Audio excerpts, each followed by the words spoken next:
Breaking news ಏನು FASTag ಬಗ್ಗೆ ಇವತ್ತಿಂದ ಏನು ಯಾಕೆ ಅಂತ ಡೀಟೇಲ್ ತಿಳ್ಕೊಳ್ಳೋಣ ಬನ್ನಿ.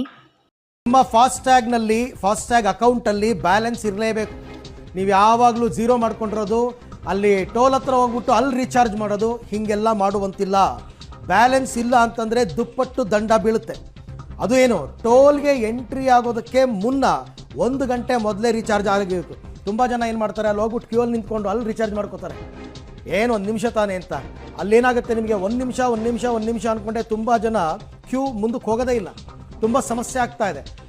ಹಾಗಾಗಿ ನೀವು ಮೊದಲೇ ರೀಚಾರ್ಜ್ ಮಾಡ್ಕೊಂಡು ಎಂಟ್ರಿ ಆಗಬೇಕು. ಆಮೇಲೆ ಟೈಮ್ ಗೊತ್ತಾಗುತ್ತೆ ಅವ್ರಿಗೆ ಯಾವಾಗ ರೀಚಾರ್ಜ್ ಮಾಡಿದ್ದಾರೆ ಅಂತ. ನೀವೇನಾದರೂ ಈಗ ಒಂದು 5 ನಿಮಿಷದ ಹಿಂದೆ ರೀಚಾರ್ಜ್ ಮಾಡಿದ್ದೀರಾ ಅಂತಂದರೆ ನಿಮಗೆ ಎಂಟ್ರಿ ಇಲ್ಲ, ದುಪ್ಪಟ್ಟು ದಂಡ. ಆಕ್ಟಿವ್ ಅಂತ ತೋರಿಸಲ್ಲ, ಅದು ಆಕ್ಟಿವ್ ಅಂತ ತೋರಿಸಲ್ಲ, ಅದು ಬ್ಲಾಕ್ ಲಿಸ್ಟಿಗೆ ಹೋಗುತ್ತೆ.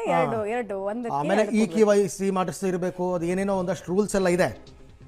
ಏನಂತಂದರೆ ಫಾಸ್ಟ್ಯಾಗ್ನಲ್ಲಿ 1 ಗಂಟೆ ಮುಂಚೆ ರೀಚಾರ್ಜ್ ಆಗಿರಬೇಕು ನಿಮ್ಮದು ಅಕೌಂಟು. ಟೋಲ್ ಪ್ರವೇಶಕ್ಕೆ 1 ಗಂಟೆ ಮುಂದೆ ನೀವು ಜಮೆ ಮಾಡಿರಬೇಕು.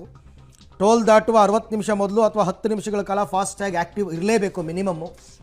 ಇಲ್ಲದೇ ಇದ್ದರೆ ಟೋಲ್ನಲ್ಲಿ ನಿಮ್ಮ ವಾಹನ ಪಾಸ್ ಆಗಲ್ಲ. ನಂತರ ವಾಹನ ಸವಾರರು ದುಪ್ಪಟ್ಟು ಟೋಲನ್ನು ಕಟ್ಟಬೇಕಾಗುತ್ತೆ, ದಂಡದ ಸಮೇತ.